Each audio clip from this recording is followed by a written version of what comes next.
Bonjour mesdames.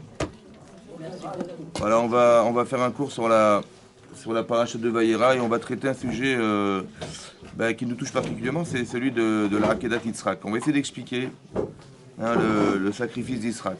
Alors c'est marqué dans la paracha, hein, Vayi achar devarim haele. Vayi achar devarim, Vayi. Donc après ces paroles, Vayelokim nisa et Avraham. Akadosh Baruch Hu, il va donc éprouver Avraham. Vayomer Elav, il va lui dire Avraham, Vayomer Ineni, Vayomer Karta et Bincha. Prends, je t'en prie, ton fils, et Yichidecha, ton unique enfant, Asher Avta que tu aimes, et Yitzhak. Velech Lecha el Aretz Moria, et va pour toi vers le pays de Moria, Ve'alelu Sham Leola, et monte-le là-bas en holocauste. Achar Alachar Harim, Asher Omar Elecha, Alechad et Harim, vers une des montagnes que je te dirai. Donc pareil, en fait, c'est un peu comme Lech Lecha. Vous vous souvenez, il a dit, pars pour toi vers un pays que je te montrerai, sans lui dire où il allait. Il est pareil, il lui cache exactement l'endroit où il va a priori faire le sacrifice de son enfant. Achar devarim haele, après ces paroles.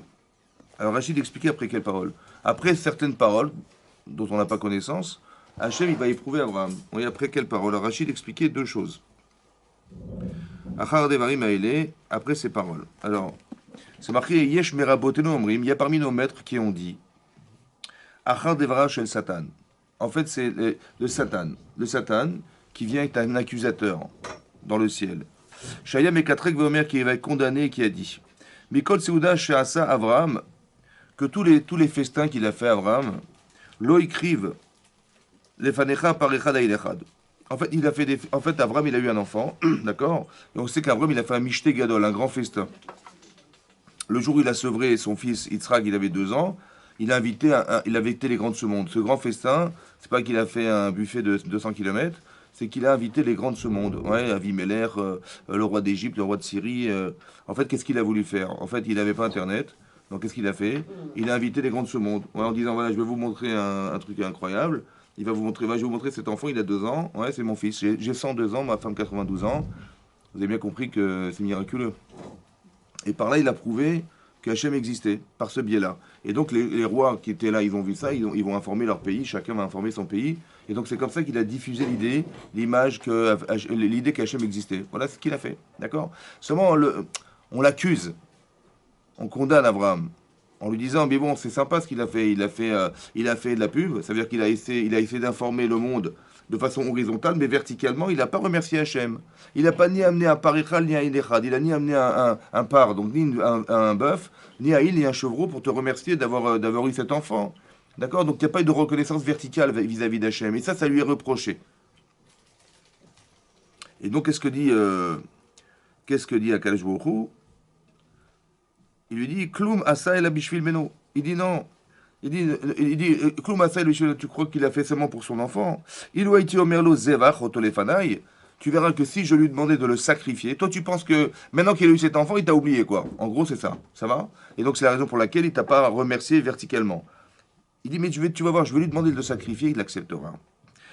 Il dit, oui, il te met l'oyam et Akev, il va pas se refuser. D'accord? Ça veut dire que qu'est-ce que fait le Satan? Ouais, il vient condamner l'attitude d'Avraham Avinu. Et on a l'impression, quand on lit Rashi, que Hachem, il est obligé d'éprouver Avraham, n'est-ce pas? Pour prouver au Satan que finalement il a raison. Vous voyez, c'est ça qui est marqué dans Rashi. Donc le Satan, il vient, le Satan, ça veut dire l'accusateur vient dire à Hachem, mais Avraham, il est bien gentil, mais il n'a pas fait de sacrifice pour te remercier.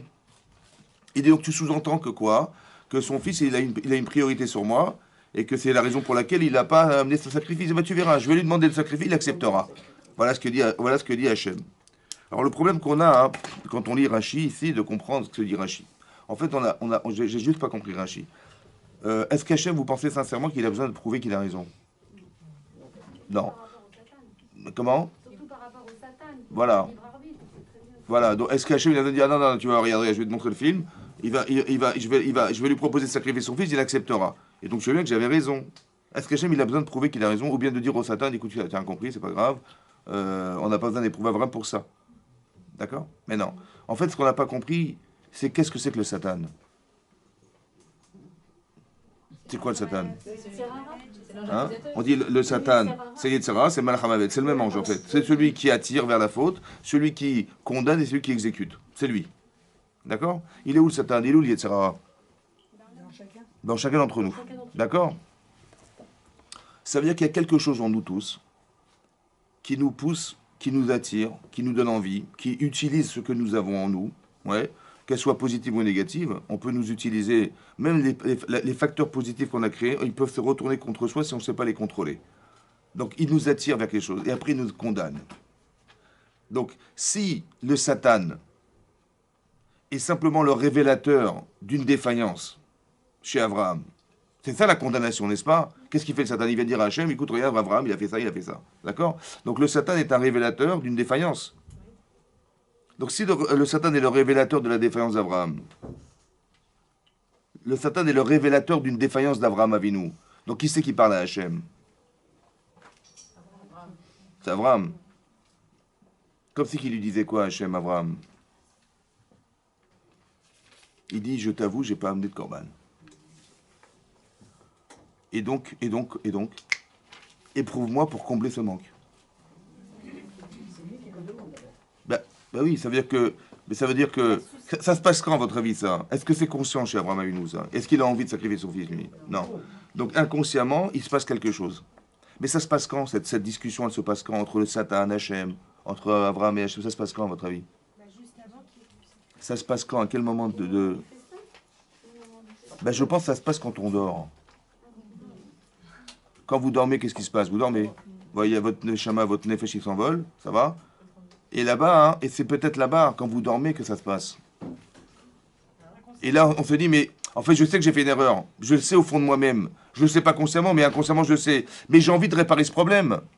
Alors je demande à Hachem de m'éprouver pour combler ce que je n'ai pas su faire. Donc quand il nous arrive quelque chose, qu'est-ce qu'il a demandé? Il m'arrive quelque chose. En vérité, je dis, mais je suis victime de ce qui m'arrive. En fait, c'est faux. Comme si qu'on avait demandé à ce qu'on soit éprouvé pour combler un manque qu'on n'a jamais solutionné. C'est ça, Achara Devarim Haele. En fait, on rend service à Abraham. Vous avez compris ce que ça veut dire? C'est-à-dire que quand il nous arrive quelque chose, même si je ne l'ai pas compris au final, parce que là c'est très difficile à comprendre, intellectuellement ça ne s'entend pas, mais c'est forcément réparateur d'une problématique que j'avais moi-même reconnue et que je vais solutionner grâce à Dieu. Achara Devarim Haele, Dieu va éprouver Abraham. Akjbourou va éprouver Abraham. Donc on peut penser qu'Abraham, inconsciemment, Bien sûr. avait quand même priorisé son fils. Quand il a fait sa joie. Bah, c'est ce qui apparaît de l'extérieur. Mais en vérité, au fond, c'est vrai qu'il y a un problème. Donc il va vouloir le solutionner. De quelle manière? En amenant ça. Mais non. Donc c'est une partie de lui qui a eu ce... Évidemment. C'est ça le mécatrek, ça veut dire qu'il y a une accusation. Mais si manifestement il n'a pas amené ce sacrifice pour en remercier Hachem, c'est qu'il y a une carence. Il y a une carence. Peut-être qu'il a voulu, peut-être qu'il a pensé que c'était peut-être mieux de le faire de façon réelle que de le faire de façon personnelle. Peut-être, je ne sais pas. En tout cas, ça reste une carence. Il faut remercier Hachem d'avoir eu ce privilège d'avoir cet enfant alors qu'il avait perdu tout espoir d'en avoir un. Ok? Et donc ça, c'est ça qu'il a manqué. Achara Devarim Haele, après Hachem, il va éprouver Abraham. Qu'est-ce qui va se passer? Qu'est-ce que lui dit Hachem? Vayomer, Karna et Bincha. Karna et Bincha, ça veut dire quoi? Karna et Bincha. En français, ça veut dire prends, s'il te plaît, ton enfant. Ça veut dire quoi, s'il te plaît? Ça veut dire va sacrifier, je t'en prie, s'il te plaît, ton enfant. Ça veut dire quelque chose pour vous, ça? Hein? Mais ça veut dire quoi, supplier quoi? Mais Hachem, il n'a pas besoin. C'est qui a besoin de sacrifier cet enfant? C'est pas lui, c'est pas Hachem, c'est lui qui a besoin. Qu'est-ce qu'il dit Hachem? Je t'en prie, fais-le. Je t'en prie, fais-le. C'est quoi, je t'en prie, fais-le? Alors Rachid explique comme ça. Karna. Enna et la lachon bakasha. Alors c'est vrai que quand il y a marqué na dans la Torah, ça veut dire c'est une demande particulière. Amar lo bakasha mimcha. Je t'en supplie, dit Akadosh Baruch Hu. Amod li bazé anisayon. Tiens-toi dans cette épreuve. Résiste. Shelo yomru rishonot lo yu bahem yamash. Pour ne pas que disent. Shelo yomru. Pour ne pas qu'on dise. Tu sais quoi, là on est dans la 10e épreuve d'Avraham Avinu. Et les 9 autres, ça valait rien. Tu vois bien que. Alors je t'en prie, tiens bon parce que. Pourquoi? Tiens bon parce qu'il faut que j'arrive à démontrer que ce que tu es devenu, ce que tu vas devenir par cette épreuve, va entériner le choix que je ferai un jour d'avoir choisi ce peuple juif. Je t'en prie, fais-le pour moi.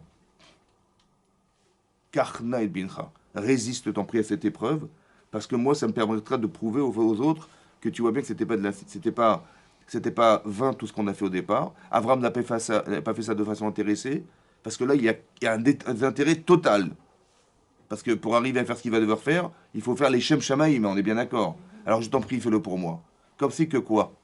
Comme si que quoi? Qu'est-ce que vous tirez comme enseignement de ça, vous? Comme si que un doute sur Non, non, non, non, non, non, il dit je t'en prie, rends-moi service. Voilà, c'est comme ça. si Il qu'il demande allait un montrer sacré- un service, quoi, qu'il allait le Comme faire, si que mais quoi? pour lui, Que bon. dorénavant vous avez compris? Que quand vous arrive une épreuve, vous vous rendez service, mais vous lui rendez service. Vous comprenez? En vérité, comme si qu'il y avait deux dimensions. Il y avait la dimension personnelle et la dimension divine. La dimension personnelle, c'est qu'on a tous une épreuve. On a tous devenir quelque chose dans sa vie, c'est sûr. Mais ça, c'est personnel. Maintenant, qu'est-ce que fait Hachem de ce que vous allez devenir? C'est pas votre problème, c'est un autre projet divin. Ça va? Ça veut dire qu'il y a une dimension humaine et une dimension divine. La dimension humaine, c'est les épreuves de tous les jours, ouais, ce qu'on doit devenir, c'est sûr. On a une mitzvah de faire ça, on a des avérotes qu'on doit éviter, mais ça nous fait devenir des personnes, forcément. Et Hachem, qu'est-ce qu'il fait de ce qu'on a réussi à faire de soi, soit par une mitzvah, soit pour éviter une avéra? C'est un autre problème, c'est un autre rejbon d'Hachem, c'est un autre calcul. Un exemple que je vous ai donné la fois dernière, c'est par exemple dans cette paracha, au début de la paracha de, comment ça s'appelle, de Vayera, c'est marqué que Hachem, il a demandé à Abraham de faire la Mila. Bon, évidemment, au bout de 3 jours, un adulte souffre énormément de la Brit Mila. Après, il l'a accablé en lui rajoutant de la chaleur. Et malgré la douleur et malgré la chaleur, Abraham, il est capable de pouvoir faire un acte de chesed, c'est-à-dire de recevoir des invités, malgré la douleur et la chaleur. Qu'est-ce que fait Hachem de cet homme, Abraham Avinu? Il va utiliser le fait qu'Abraham, il est donné à manger, à boire, et les amis à l'ombre d'un arbre pour les rafraîchir de la chaleur. Il va permettre au peuple juif de pouvoir survivre dans le désert pendant 40 ans. Il y a un projet personnel, c'est faire Achnasat Ochim, l'hospitalité d'Abraham. Qu'est-ce que fait Hachem de cette hospitalité? Il va faire que dans le désert, on va nourrir pendant 40 ans des millions de personnes. Vous avez compris ce que ça veut dire? Ça veut dire qu'il y a un projet personnel, un projet divin. Qu'est-ce qu'Hachem il fait de vos mitzvot? On n'en sait rien. Mais il en reste que, c'est ça qui est marqué dans la Torah. Le secret de la Torah, c'est d'expliquer, Hachem dit, je t'en prie, fais-le. Comme si que le déroulement de l'histoire, notre histoire personnelle autant que l'histoire du peuple juif, va se dérouler, le tapis va se dérouler par ce qu'on va être capable de réaliser sur le présent. Tu fais ça, super, j'utilise. Je t'en prie, fais-le pour moi. Vous avez compris ce que ça veut dire? C'est qu'il y a un double projet. Il y a un projet personnel. Abraham, il doit faire son chesed, il doit être exemplaire. Indépendamment de ça, Hachem, il a un autre projet, il y a une autre dimension. Celle d'Akadosh Baruch Hu, qu'est-ce qu'il va faire de nos mitzvot? Voilà. Ici, c'est clairement marqué, je t'en prie, fais-le pour ne pas que. Il a dit comme ça, il y a marqué, Karna et Bincha, prends ton fils, Asher et Bincha, et Yichidecha, ton unique enfant, Asher Avta, que tu aimes, et Israq. Rachid explique, il dit, Karna et Bincha, prends ton fils, il dit, mais j'en ai deux. J'ai Ishmaël et j'ai Yitzhak. Et Yichidecha, ton unique enfant, il dit, mais ils sont chacun uniques de leur mère. Asher Avta, que tu aimes, il dit, j'aime les deux. Et il a dit Yitzhak. Rachid expliquait dans la paracha de Lech Lecha que quand Hachem il rajoute des mots, parce qu'il aurait très bien pu dire Karna et Yitzhak. Pourquoi il a rajouté Tieridecha, Tafta, etc. Pourquoi il a rajouté ces mots? Rachid dit pour donner un salaire sur chaque mot qui a été dit. Ça va? Qu'est-ce que veut dire donner un salaire sur un mot? Qu'est-ce que veut dire donner un salaire sur un mot? Là-bas c'est marqué Lech Lecha, Me'artzecha, quitte ton pays, Memolatecha, l'endroit où tu es né, Mi betavicha, la maison de tes parents, et la Arretz Ashereka. Il aurait très bien pu dire Lech Lecha, va-t'en vers un pays que je te montrerai. Non, il a rajouté ton pays, l'endroit où tu es né, la maison de tes parents. Et ça, pour donner un salaire sur chaque mot qui a été prononcé par Hachem. Qu'est-ce que veut dire recevoir un salaire? Autant qu'on sait que, évidemment, si vous devez aller quelque part, si vous devez partir en Israël, il faut faire vos valises. Bon, il faut un plein taxi. Donc il faut quitter la maison de vos parents. Ensuite, il faut quitter l'endroit où vous êtes né, si vous habitez à l'endroit où vivent vos parents. Et après, il faut quitter votre pays. Est-ce que vous allez recevoir un salaire parce que vous avez pris le taxi? Non. Est-ce que vous allez recevoir un salaire parce que vous avez mis vos valises dans la voiture? Non. Est-ce que vous avez parce que vous avez quitté l'endroit où vous êtes né? Ça n'a aucun sens. Qu'est-ce que ça veut dire? Qu'est-ce que ça veut dire? À part ça, c'est bizarre. Parce que, est-ce que c'est stabilisant de quitter l'endroit où on est né? De quitter ta patrie? De quitter son pays, de quitter les maisons de ses parents? C'est déstabilisant. C'est très dur. Mais non, le salaire, c'est comment tu vas appréhender cette situation? Comment tu vas la solutionner? Parce que, écoutez-moi bien, si Abraham il reste à Haran, il n'aura pas d'enfants. Mais là, il aura des enfants. Ailleurs, il aura des enfants. Et pourquoi il aura des enfants ailleurs? Alors qu'il est quoi? C'est un problème géographique, il faut le prendre. Mais ça veut dire quoi? C'est géographique? Ah, tu prends l'avion, hop, ça y est, c'est bon, t'as des enfants.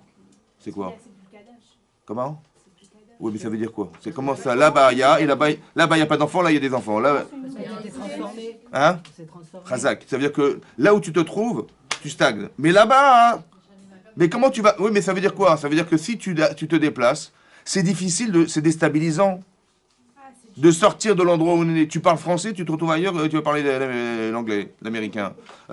Tu as une mentalité française, de base, tu as une mentalité américaine, etc. Donc c'est déstabilisant. Mais si tu n'appréhendes pas cette problématique avant de partir, ben tu vas rester là-bas, mais tu vas être un Français là où tu te trouves. On veut pas, on veut que tu t'habitues, il faut que tu t'acclimates, il faut que machin.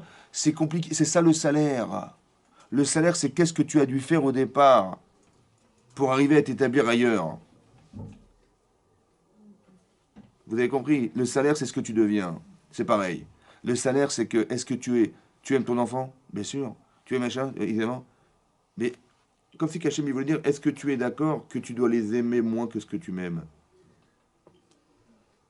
Comme si qu'on avait des repères émotionnels qui devaient être des repères pour arriver à dire, mais a fortiori Hachem.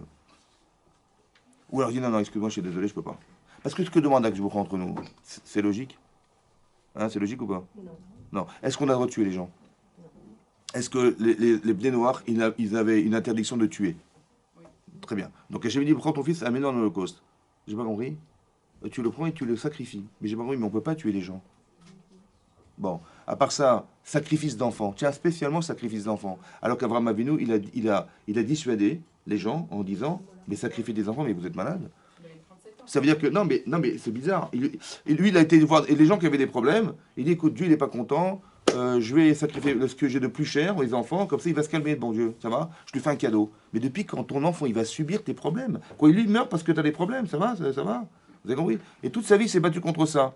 Et Hachem, il dit, Dafka, prends ton fils, sacrifie-le. Ça veut dire que, incohérence. À part ça, il lui a dit, ton unique enfant. Ça veut dire quoi, un unique enfant? Unique, ça veut dire, il y en aura d'autres ou pas? S'il avait dit prends ton fils, bon, on pourrait imaginer qu'il y en aura d'autres. Et unique, ça veut dire qu'il n'y en aura pas d'autres. Mais j'ai pas compris. Si je tue cet enfant unique, eh bien tu m'avais promis que ma descendance elle serait aussi nombreuse que les étoiles du ciel, aussi nombreuse que le sable de la mer. Il y a une opposition évidente, vous avez compris? C'est contradictoire. Et l'enfant que tu aimes, mais c'est cruel de dire à quelqu'un tue l'enfant que tu aimes. C'est logique ou pas? C'est même pas humain ce qu'il a demandé. C'est surhumain. Mais les questions qu'on peut se poser en vérité, attendez, je finis.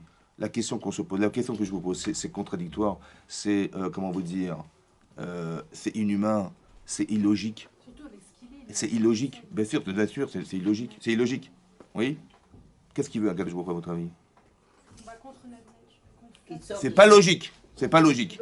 C'est pas logique de tuer. C'est pas logique de tuer son enfant. C'est pas logique de tuer l'enfant qu'on aime. C'est pas logique de. Mais justement, Hein? qu'il sorte de cette logique. Mais c'est humain. C'est humain. Oui. Il faut être capable de tout pour Hachem. Mais c'est pas normal. C'est pas humain. C'est pas humain ce qu'il demande.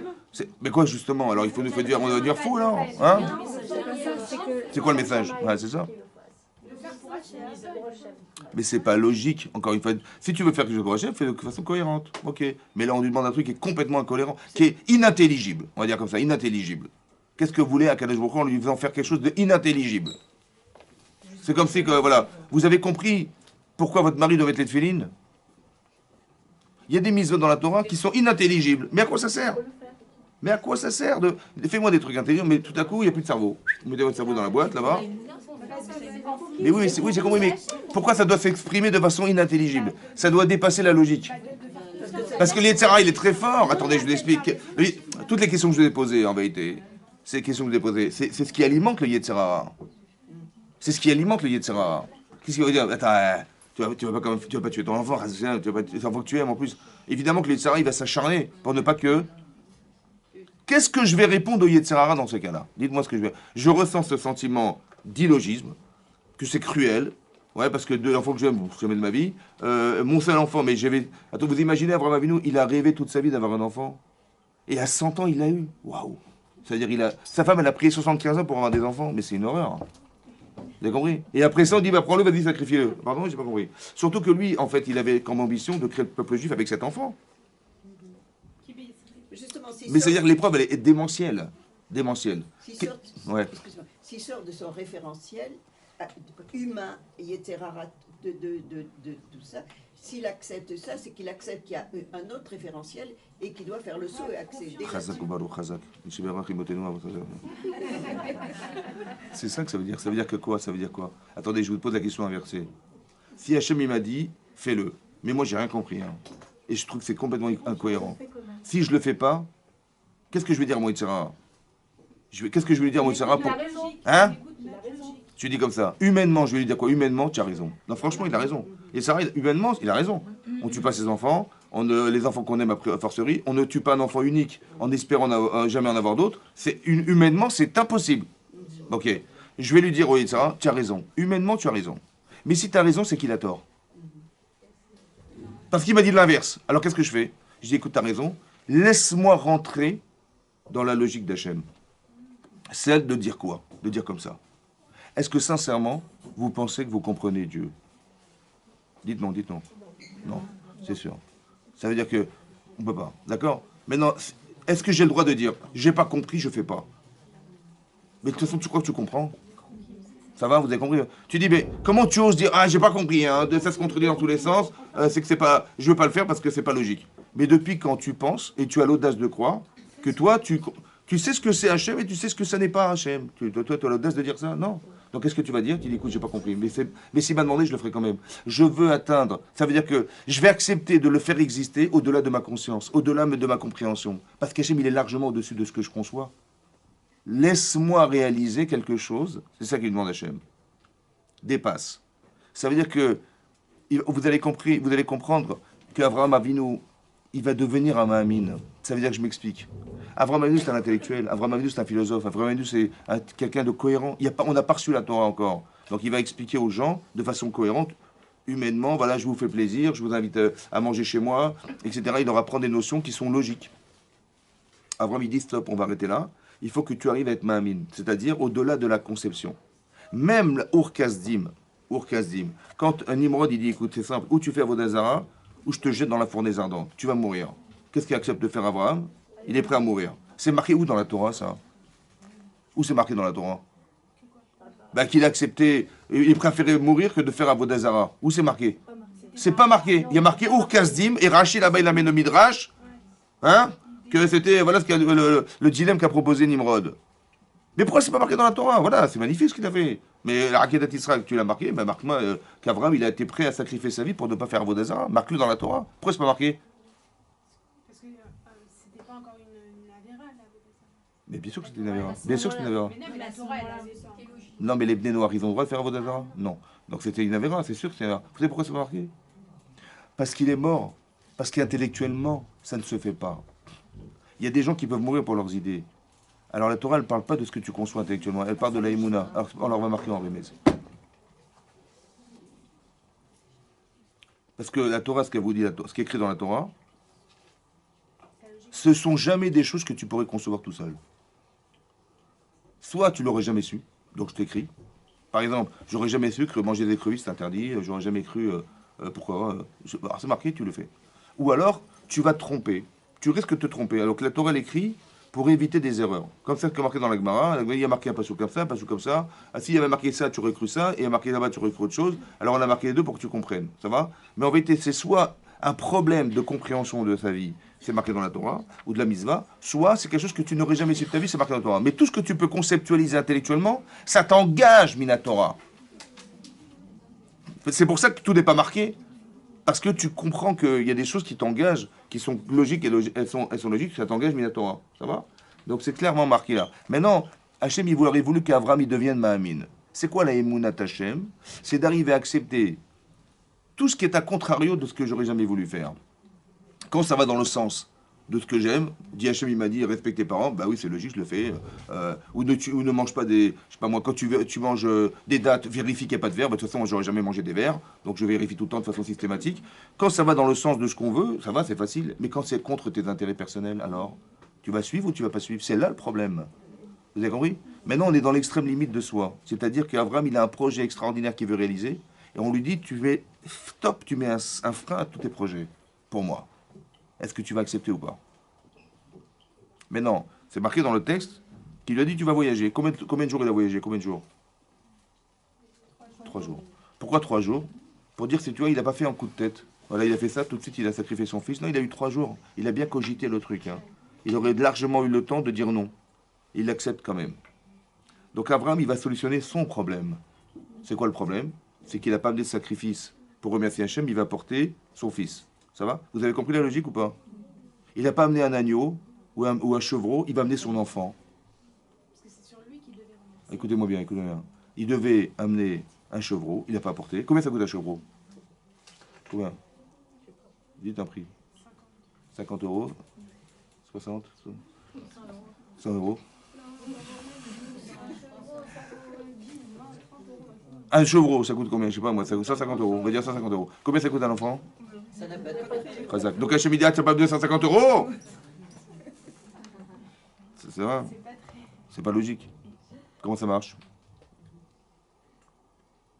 Est-ce que Hachem il sait que pour Abraham son enfant n'a pas de prix? Il le sait Hachem? Bien sûr. Alors comment il peut demander à Hachem? Tu vas pas amener un chevreau à 150 euros, mais ton fils qui n'a pas de prix. C'est pas logique. Alors c'est quoi la logique? Parce que c'est sur lui qu'il devait remercier. C'est quoi la logique? Mais c'est pas logique. Alors, t'as pas de... Ah mais moi un chevreau. La Ça aurait été logique. c'est ce qui n'est pas logique. Mais non, peut-être que ça veut dire comme ça. Hachem, il sait combien il vaut son enfant. Oui, il le sait, Hachem, combien il vaut l'enfant d'Abraham. Il le sait. S'il lui demande amène-moi ton fils à la place du Corban, donc combien il vaut le Corban pour Hachem? La valeur du fils. Il n'a pas de prix. Pourquoi il n'a pas de prix? Parce que c'est la valeur du fils. Mais pourquoi? Pour Hachem, le Corban, il valait le prix de son enfant. Comment c'est possible? La reconnaissance, la valeur de la reconnaissance qu'il Razak. n'a pas accordée. Ça veut dire, vous avez compris, combien ça coûte de donner à Hachem? Combien il attend de vous? La reconnaissance, ça vaut le prix, ça n'a pas de prix pour lui. Pourquoi ça n'a pas de prix? Vous savez pourquoi? Parce qu'Hachem, il donne que dans l'intérêt qu'on reconnaisse qu'il existe. Que dans l'intérêt qu'on reconnaisse qu'il existe. Ça n'a pas de prix pour lui. Ce prix-là, la conscience qu'il a, que vous allez créer en vous par reconnaissance du bien, ça n'a pas de prix pour lui. Tu as pas besoin, amène-moi ton. Ça veut dire comme si que ça veut dire comme ça. Autrement dit, ça veut dire comme ça. Je t'ai donné un enfant après 100 ans.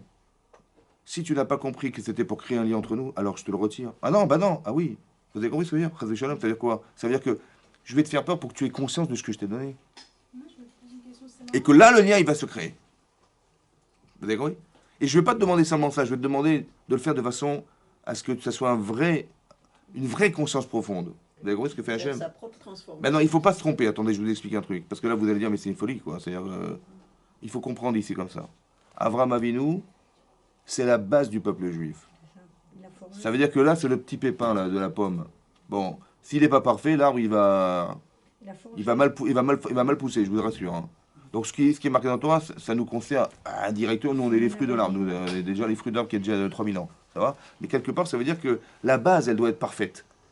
C'est pour ça qu'Avraham Avinu, on essaye de faire de lui un être exceptionnel. Parce qu'il est l'origine de tout. Ça va? C'est comme si vous prenez un petit pépin de pomme, ouais, et vous faites une petite fissure de quelques microns dessus. Avec votre couteau, vous faites une petite micron de fissure. Et vous le plantez dans la terre. Comment il va pousser l'arbre? Oui. Hein? Il va être complètement tordu. Mais c'est un micron, je dirais. Mais si vous avez un arbre qui a 200 ans, et vous faites un petit micron de fissure sur l'arbre, il va se passer. Parce que tout est dans l'origine. Vous avez compris? Tout est dans l'origine. C'est pour ça qu'il y a un acharnement sur Abraham et nous, parce qu'on veut qu'il soit parfait. Vous avez compris? Parfait. Juste que je finis. Parfait. Et c'est pour ça qu'on va essayer d'atteindre un niveau d'Emouna. Qu'est-ce qui va se passer? Ça, c'est le travail que doit faire Abraham sur lui-même. Il est à l'origine de ça. Maintenant, qu'est-ce que ça veut dire pour nous? Vous savez qu'à Rosh Hashanah, on rappelle la Kedat Yisrak. Vous avez compris le lien? On lit la Kedat Yisrak, on lit la naissance d'Yisrak. Voilà, Kedat Yisrak, mais qu'est-ce que ça a à voir avec Rosh Hashanah? le mérite. Hein? On rappelle le mérite de. Heureusement qu'on a Abraham. C'est-à-dire heureusement que mon grand-père, il est à la préfecture et qu'il va me faire sauter les PV. La Hamida, on dit Non, c'était avec la corde de bélier. Oui, j'ai compris, mais est-ce que vous avez compris ce que ça veut dire?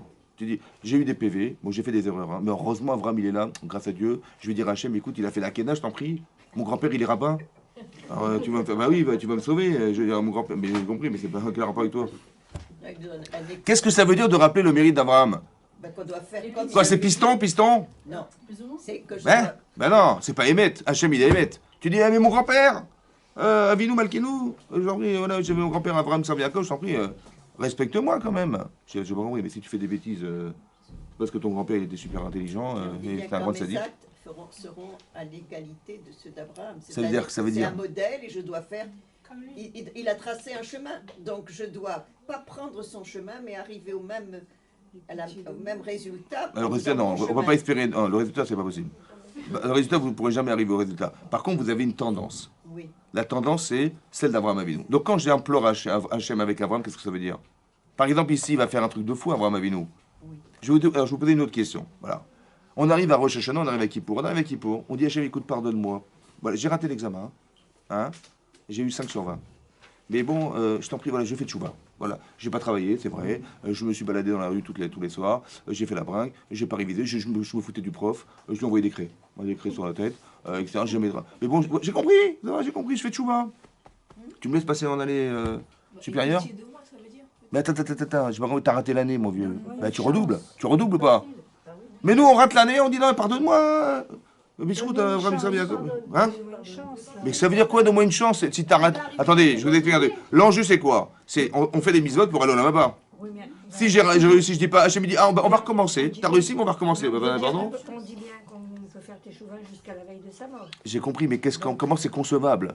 Ça veut dire on est dans un centre d'examen, ça va? On arrive à Kippour. Je vais dire à l'inspecteur, Alors, écoutez, je suis désolé, de quoi on est capable. je suis modé, j'ai raté. T'as raté, mon vieux, t'as raté. C'est une façon de dire à Il a Hachem, raté, alors mais regarde comment il est ça, t'es autre. capable. Moi aussi, je vais essayer de faire pareil. Mais tu peux pas, t'as raté. Non, il a Je veux pas dire à l'examinateur, écoutez, j'ai Et la compris. session de rattrapage, alors. Mais non, mais comment ça marche? Comment on peut comprendre qu'on puisse avoir l'audace de dire à Hachem, je me suis gouré, mais tu me donnes encore un an de vie? Mais c'était ça l'enjeu, mon chéri. Si tu réussis, on te donne le droit. Si t'as raté, t'as raté. Et nous, on vient, la chutzpah, il y a Mais on dit des... bien qu'il est un autre, il a fait Teshuvah, donc il s'est transformé. C'est un autre qui va faire Eh ben, on verra. Eh ben oui, mais c'était ça l'enjeu. Il fallait être la personne, à l'instant T, il fallait être la personne. Quand j'arrive à l'examen, je dis pas, j'ai raté l'examen, je dis, mais non, mais j'ai fait teshuva, maintenant je suis une autre personne, mais permettez-moi de. Mais j'ai compris, mais ton résultat, il va pas, tu pourras pas passer. Et nous, on a l'audace de demander comment ça marche. Vous avez compris? Et on dit, Bisrout Avram Avinu. Mais qu'est-ce que ça veut dire comme Bisrout Avram Avinu? Et puis Abraham, il a dépassé sa logique alors. Alors? Qu'Hachem, genre, il dépasse la logique. Mais j'ai compris, mais c'est pas normal, c'est lui. Mais moi, qu'est-ce que j'ai à voir avec lui là? J'ai mon grand-père qui est à la préfecture. Heureusement qu'il travaille là-bas, il va m'enlever les PV. Parce que j'ai fait des... Bah oui, c'est comme ça, c'est ça qu'on dit, c'est ça qu'on croit.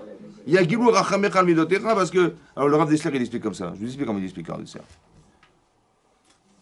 Il y a un truc de fou qui est marqué dans la Torah, c'est que nous, on descend d'Abraham. Vous voyez, Abraham, Israël, Yaakov. Qu'est-ce que ça change qu'on descende d'Abraham, Yitzhak, Yaakov? On a reçu leur patrimoine génétique. Chazak ou Baruch. Maintenant, dites-moi bien, Abraham Avinu, il a réussi à dire non à son Yitzhara de façon catégorique? Il a réussi ou pas? Alors on peut réussir. On peut. Non, mais c'est ce qu'on descend d'Abraham. C'est pas que piston Abraham. Non, c'est que je descends. Donc j'ai cette capacité. Alors c'est vrai que accidentellement j'ai fait une avéra, mais je suis capable. Là, laisse-moi y arriver. C'est ça la Kedat Yitzhak. C'est-à-dire que Hachem, il a essayé. C'est ça que je vous expliquais au départ, c'est le pépin. Ça veut dire que Abraham Avinu, il est à l'origine de tout. Donc il a réussi à atteindre ce niveau-là, et c'est ça qu'Hachem il espère. Je t'en prie, fais-le pour moi. Il a été capable de façon catégorique de dire à son Sarah, laisse tomber, je ne vais pas t'écouter, je vais écouter Hachem. Mais c'est effroyable ce qu'on lui propose. Hein. Et il est capable de dire non à son Yitzhara. Et donc il est devenu cet homme. Ça veut dire qu'il a, il a posé qu'on est oui aussi capable de dire à notre Yitzhara, stop.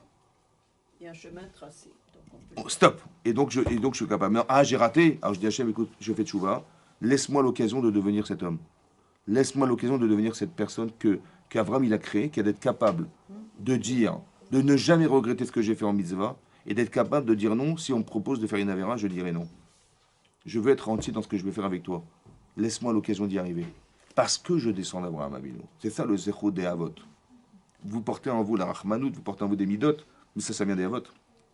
Donc qu'est-ce que fait Hachem? Il va faire un travail spécifique sur Abraham Avinu pour lui permettre d'accéder à ce niveau, qui va engendrer des gens qui tendent vers ça. Vous comprenez ce que ça veut dire? Voilà, c'est ça.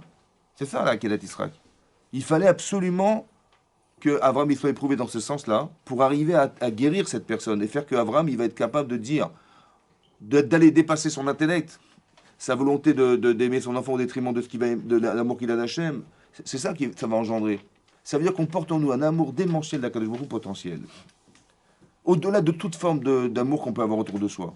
Quand Hachem dit Ve'avtet Hachem Elokecha, Bechol Levavcha Ufra Nafshecha Ufra Modecha, il faut être capable d'aimer Akadosh Baruch Hu, Bechol Nafshecha, Bechol Levavcha, Bechol Levavcha, c'est quoi Bechol Levavcha?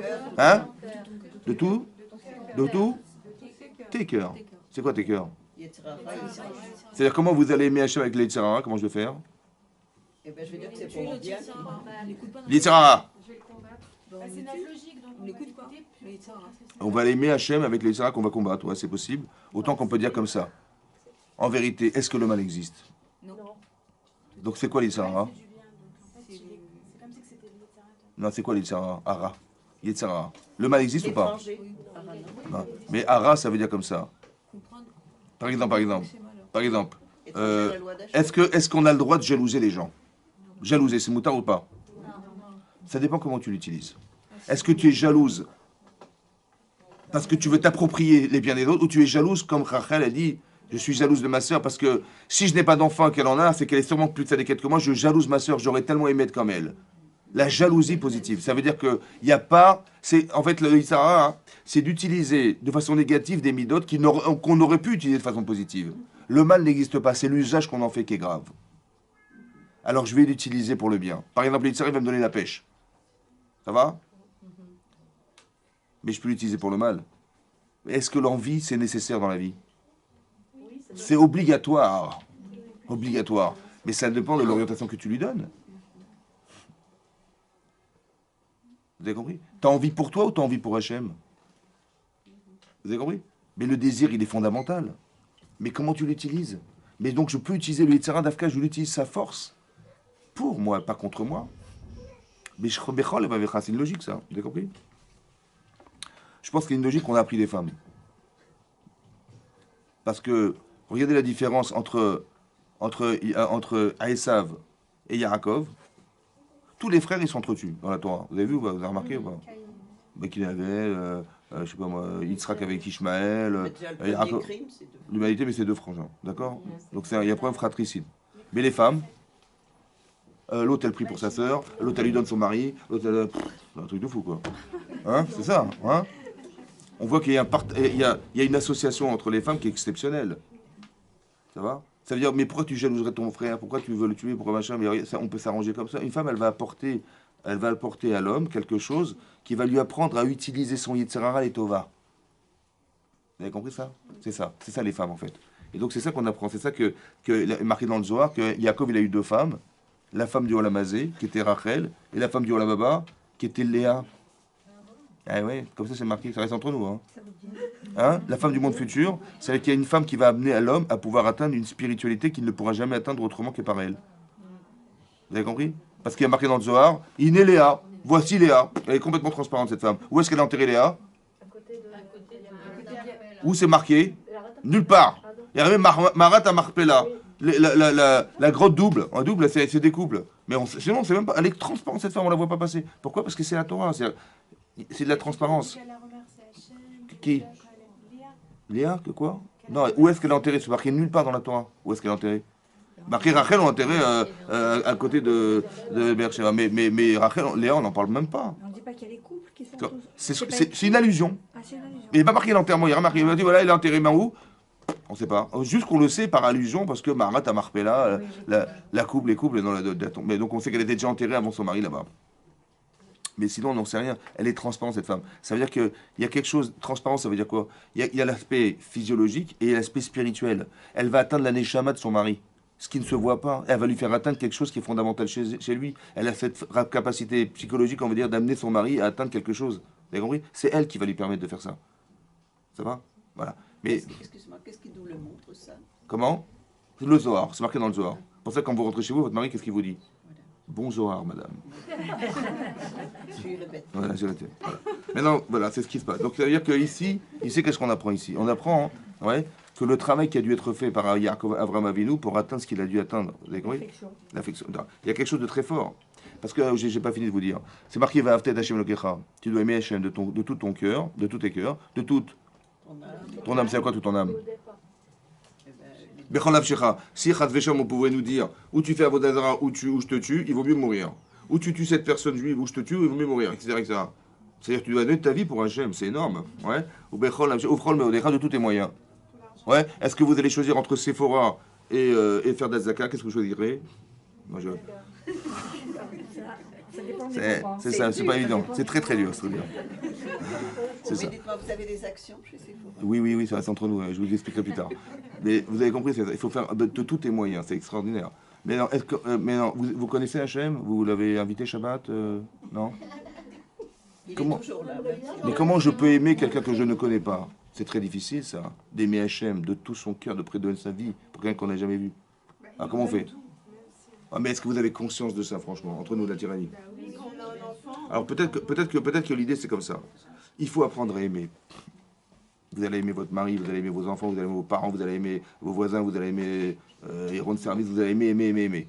Maintenant, le fait d'apprendre à aimer, après vous pouvez vous appuyer sur ça pour dire a fortiori Hachem. Je dois respecter mes parents, oui, je dois les honorer.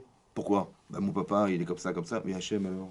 Oui, a fortiori que tu dois l'honorer. On va s'appuyer sur une réalité pour pouvoir basculer sur du spirituel. Tu dois craindre ta mère. Ouais, c'est pas d'avoir peur de la fesser, c'est d'avoir peur de décevoir maman. Parce qu'avec tout ce qu'elle m'a donné comme amour, et toute l'affection, et tous les sacrifices qu'elle a fait pour moi, machin, je peux pas la décevoir, c'est pas possible. Ah, ta mère, tu peux pas la décevoir, alors Hachem. Vous avez compris? Donc on va s'appuyer sur des notions concrètes pour basculer sur. Voilà. C'est pareil, c'est ton fils. Tu vas t'inspirer de ce que tu aimes pour dire Hachem a fortiori. Ça va? Et donc je vais aimer Hachem de cette manière. Je sais aimer. Et donc je sais aimer, ça veut dire que je sais mettre des ingrédients dans la personne que j'aime pour pouvoir l'aimer. Je sais faire. Ouais. Comme par exemple, vous êtes sous la choupa. D'accord? Vous êtes sous la choupa. Qu'est-ce qu'il vous dit votre mari avec la bague? Qu'est-ce qu'il vous dit votre mari? Ariat, Mekad de Chetli, Betabadzo, Kedad Bouchisre. Ariat, Mekad ça veut dire quoi en français? Tu mets consacré, tu mets sanctifié, donc vous devenez des saintes. Des... Ouais, bah oui, des saintes. Bah, mes coups d'échette, ça veut dire quoi? Hein? Il y a marqué mes coups d'échette. C'est quoi mes coups d'échette? Élevé. Hein? Comment? Élevé. Ça veut dire quoi, ça consacré? Ça veut dire quoi consacré? Ça veut dire quoi séparé? Arrête mes coups d'échette, ça veut dire quoi mes coups d'échette? Tu mets sacré, tu mets sanctifié. Mais j'ai compris, mais ça veut dire que quand vous êtes Mekadesh le Shabbat, alors c'est vrai que même qu'il est Kadosh, il est différent du vendredi et du dimanche. Mais c'est quoi la Kedusha du Shabbat? Tu mets sanctifié, ça veut dire quoi? Tu mets sanctifié. Mais séparation, c'est après avoir défini que c'est spécial. Donc tu sépares. Mais c'est quoi la spécificité? Arrête mes coups d'échette, ça veut dire quoi? Hein? Comment? T'es pas comme les autres, tu t'es choisi. C'est grâce à elle Toutes qu'il va les être autres, c'est cadeau. moi que j'ai choisi. Non, arrête mes coups d'échelle, ça veut dire que tu es sanctifié. Tu m'es sanctifié, je te reconnais comme Kadosh. Voilà. Mais c'est quoi la Kedusha d'une femme? Pour son mari. différente maintenant. Mais elle est différente. Cette bouteille, elle est transparente. Et ça, c'est pas transparent parce que c'est la spécificité de cette boîte, c'est qu'elle a une couleur qui n'est pas translucide. Et là, la bouteille, elle est transparente. Donc je vois la différence. Mais c'est quoi la spécificité de sa femme? Pour dire qu'elle est mes coups d'échette, elle est spéciale. Mais rends Kadosh. Tu rends Kadosh Hachem. Tu rends Kadosh le Shabbat parce qu'il est spécial ce jour-là. C'est le jour où Hachem, il a déclaré qu'il a finalisé la création du monde. Ben, c'est spécial ou pas?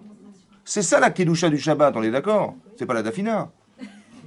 Donc ça veut dire quoi? Ça veut dire quoi? Ça veut dire qu'un homme, il doit être capable de définir les critères qu'il a trouvés chez sa femme, qui la rendent spéciale. C'est ça la Kedusha de sa femme.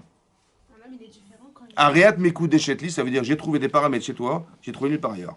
Ça va? Parce que les autres, j'ai trouvé des trucs, mais chez toi, c'est spécial. Hein.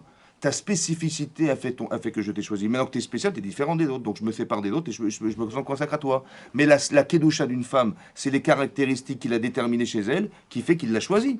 Si un homme, il ne sait pas pourquoi il épouse cette bonne femme, il n'a pas de Kedusha. Il dit pourquoi tu l'as épousée? Elle fait bien la cuisine. Je voulais acheter un lave-vaisselle, j'ai dit j'ai une femme. À quoi ça sert? Vous avez compris? Si un homme il n'est pas capable de définir les paramètres qui justifient son épouse, c'est qu'il n'a pas de Kedusha pour lui. Donc il faut être capable. Aimer, c'est pareil. Comment dire? Honorer, c'est pareil. Honorer ses parents, c'est quoi honorer? Kavod. Kavod, c'est Kaved. Donc il faut mettre du poids. Poids, c'est-à-dire que j'ai une case dans ma tête qui s'appelle papa, dans ma tête qui s'appelle maman. Qu'est-ce que tu mets comme élément dedans qui pèse sur la balance? Kavod. Ben, mon père, il est comme ça. Il est spécial, mon père. Et plus tu en rajoutes, et plus il est spécial. Et plus tu respecteras parce qu'il a une spécificité que n'ont pas les autres, ou bien qu'il t'attache à lui. C'est ça le poids. La mitzvah de Kibud Avahem, c'est après que tu aies trouvé ces paramètres chez ton père ou ta mère, c'est ça qui va justifier le respect que tu leur dois. Sinon, c'est du cinéma. Tu dis, il y a marqué dans ton rêve, il faut respecter. Ne t'assois pas à sa place. Ah, bah d'accord, je ne m'assois pas à ma place. On respecte parce qu'ils nous ont mis au monde. Mais ça suffit. Il est comme ça, comme ça. Mais c'est à vous de réfléchir. Est-ce que ça suffit? Ça suffit pas, mais. Ah, bah tant mieux. d'abord, Mais plus vous allez mettre des paramètres, plus vous allez respecter. Ah oui. C'est ça qu'avait. On va. Mettez du poids, mettez le maximum de poids. Mais c'est vrai pour vos parents, c'est vrai pour n'importe qui. Le kavod, c'est d'arriver à conceptualiser quelque chose qui émotionnellement vous touche. Ça va? Et donc vous allez mettre du poids dans cette case qui s'appelle Arachem, a fortiori, vous avez compris? On va dire simplement, ah oui, bah, si on est là, c'est grâce à lui. Non, il faut vous soyez capable d'aimer, c'est d'arriver à créer des liens émotionnels entre vous et lui. Ouais, et moins vous pouvez vous en passer, plus vous allez aimer. Plus vous sentez que c'est vital, plus vous allez aimer. Plus vous savez combien vous êtes redevable, plus vous allez aimer. Pour ça que le korban, la reconnaissance, elle vaut des milliards. Parce que c'est ce qu'il espère Hachem, qu'on arrive à se retrouver un jour. Le lien émotionnel. Aimer. Vous avez vu qu'il n'y a pas marqué « il faut croire en Dieu hein ». Non, il faut aimer Hachem. Il faut craindre Hachem. Ce sont des émotions. Pourquoi? Parce que la connaissance qui n'est pas émotionnelle, le Yitzhara, il a balèze. Elle est carrément balayée. Parce qu'on sait pertinemment que le plaisir, il est plus fort que la connaissance, que la raison. Donc si je sais, ça ne suffit pas. Il faut que je sois capable émotionnellement de reconnaître que. C'est ça qui va se passer. Vous avez compris? C'est marqué dans la paracha ici que Hachem, il lui a dit, prends ton fils. Ça va? Il est prêt à sacrifier son enfant. Et là, tout à coup, se passe une chose bizarre. C'est marqué, Vaikra elav malach Hachem min hashamaim. Et tout à coup, il y a un ange qui vient du ciel et qui dit, Abraham, Vayomer, Al tishlach yadecha lanar. Ne mets pas ta main sur l'enfant. Al ta'astomeuman, ne lui fais quoi que ce soit. Qui ata yadarti, car je sais maintenant qui irait le kimata que tu crains Hachem. Velo chasarta bitra, tu n'as pas épargné ton fils. Et tiridra mimeni, ton unique enfant de moi. Qui c'est qui lui a demandé de le sacrifier? Qui c'est qui lui a demandé de ne pas le faire? Hein? Pourquoi c'est pas Hachem? Hachem, il lui a dit, fais-le, pour moi je t'en prie, et tout à coup on voit que c'est pas lui qui lui dit d'arrêter. Qui c'est qui lui a dit? Hein? C'était la logique d'Hachem. Après, ça peut pas être Hachem. C'est quoi la différence entre Hachem et le malach? C'est quoi la différence? Pourquoi c'est pas lui directement qui lui dit stop? Eh ben, il avait qu'à envoyer un messager au départ. J'envoie un messager, je lui dis écoute Hachem, il m'a dit de te dire sacrifie ton fils. Et après il lui a dit de ne pas le sacrifier. Pourquoi c'est Hachem qui lui demande de le sacrifier et c'est pas Hachem qui lui demande d'arrêter? Hein?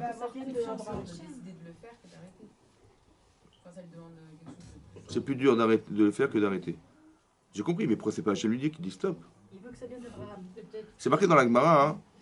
C'est marqué dans la Gemara hein, que Avram Avinu, Hachem il lui a dit, mais je t'ai pas demandé de le sacrifier. Je t'ai dit de le monter en haut là. Monte-le en holocauste. Je t'ai pas dit de sacrifier Hachem. Bon, ça veut dire qu'il n'avait rien compris Abraham.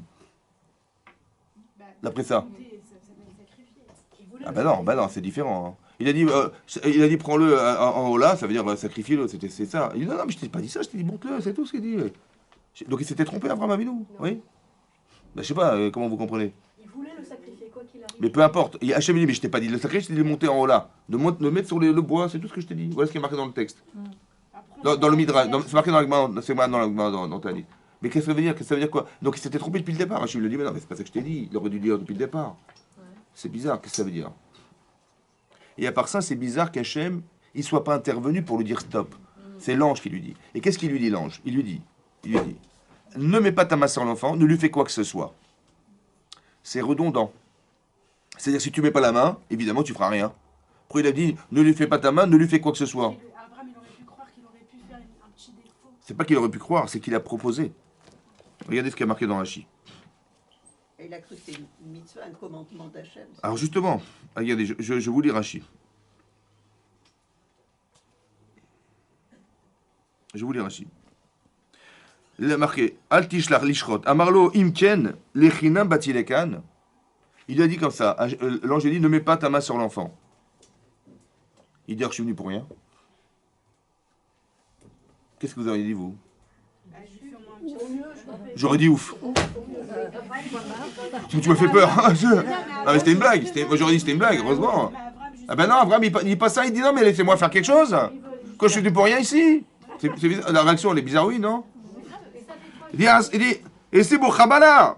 Vous aussi, mais laissez-moi faire une petite égratignure, quelque chose, quoi. Laissez faire un peu de sang quand même. Il a dit à Marlo, non, attention, ne fais quoi que ce soit. C'est-à-dire, quand il dit le texte, quand vous lisez le texte, ne mets pas ta main sur l'enfant. Entre-temps, Abraham, il dit, mais comment ça? Mais je veux faire un petit quelque chose. Il dit, non, même quoi que ce soit, ne fais pas. D'accord? C'est ça qui est marqué, ne lui fais pas quoi que ce soit. Ça vient répondre à la question d'Abraham de laisse-moi faire quelque chose. Mais depuis quand tu veux faire quelque chose? Attention, boum, ne fais pas de défaut. Au lieu de dire, ah, heureusement, vous m'avez fait peur.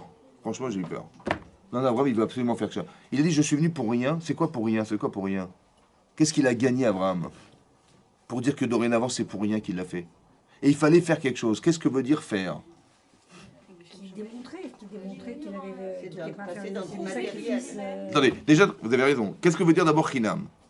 Quoi, pour rien? Oui, c'est ça. Quoi, pour rien? C'est-à-dire que quoi? Vous m'avez éprouvé intellectuellement. C'est ça. Et ça reste dans ma tête. C'est ça. Pour rien. Mais qu'est-ce que j'ai gagné? Qu'est-ce qu'il a gagné, Abraham? En vérité, Abraham, il a gagné. La possibilité de le faire. Il a gagné que dans sa tête, il s'est passé quelque chose. Oui. Quoi? Il a été capable de le faire. C'est vrai. Ça veut dire qu'il a été capable de ne pas, de croire que tout est logique. D'être mahamine, ça veut dire que ta logique, ça veut dire comme ça, la Emouna va démarrer quand la logique s'arrêtera. C'est ça la Emouna Tachem. Il dit j'ai gagné ça. Quoi, maintenant Chinam, ça veut dire que ça ne servi à rien tout ça. Ça reste intellectuel et c'est terminé. Laissez-moi faire quelque chose. Hachem dit non, t'as pas besoin de faire. Ça veut dire quoi, laissez-moi faire quelque chose? Quelle est la différence? On va dire comme ça. Quelle est la différence entre la pensée et l'acte? l'acte, ça concrétise Mais à quoi ça sert? Ça le laisse à le visualiser. La volonté, Ouais, ça... Attendez, La pensée, elle est que dans notre tête, mais là, on l'a fait sortir dans l'extérieur. c'est vrai, mais qu'est-ce que vous avez gagné de faire? On va dire comme ça. Bah, ça prouve que notre pensée, elle est juste. Mais attendez. Quand vous pensez quelque chose et que vous avez fait ce que vous avez pensé, ben vous avez fait ce que vous avez pensé.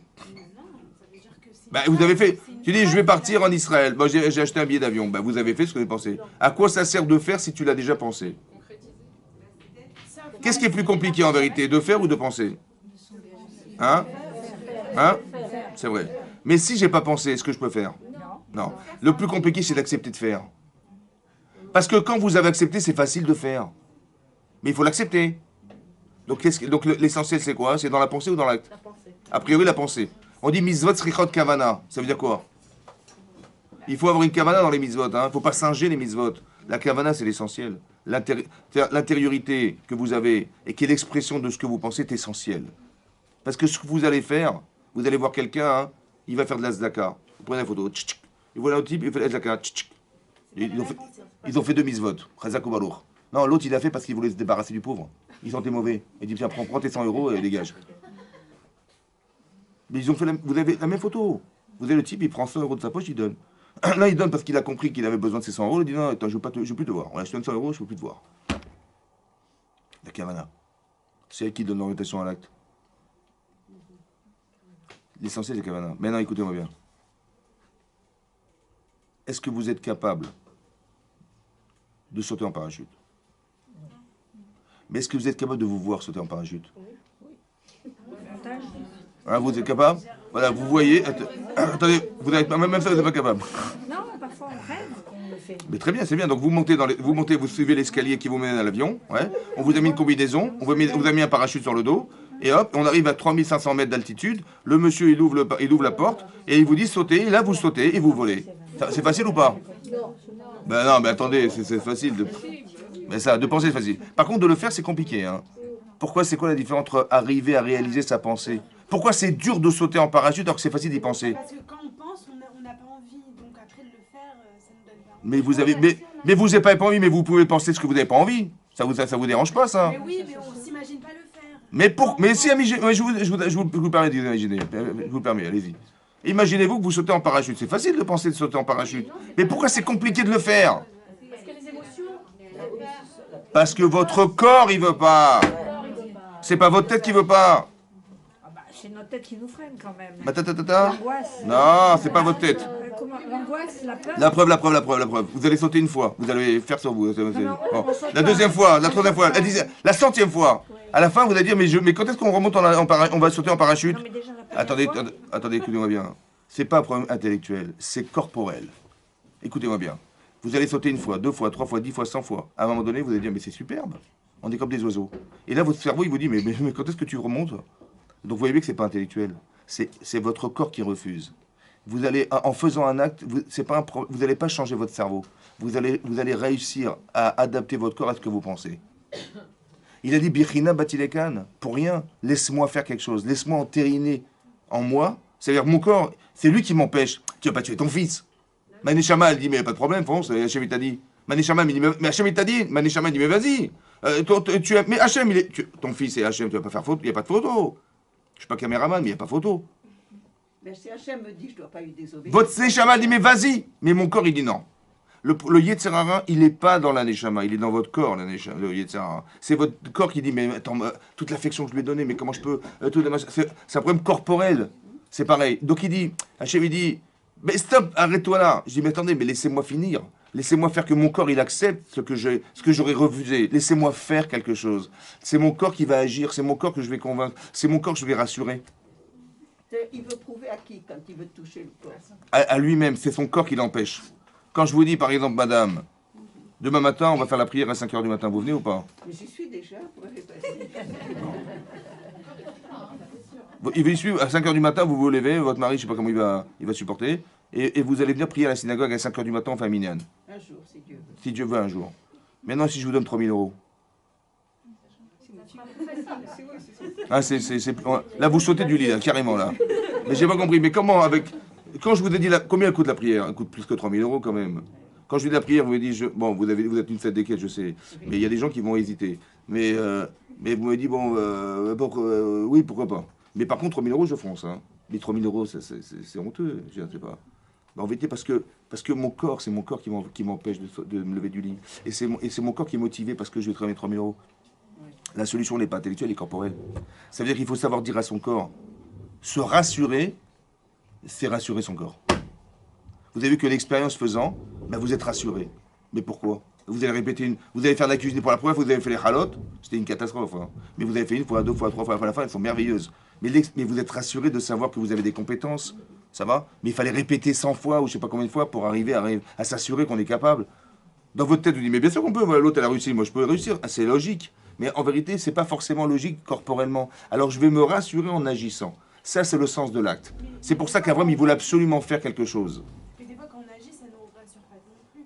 J'ai pas dit le contraire, mais le but d'agir, ouais, quand vous dites, est-ce que je vais réussir mon permis? Quand je sais conduire, hein, j'ai fait 50 heures de conduite, madame, ouais, et j'arrive devant l'examinateur, je suis en train de trembler.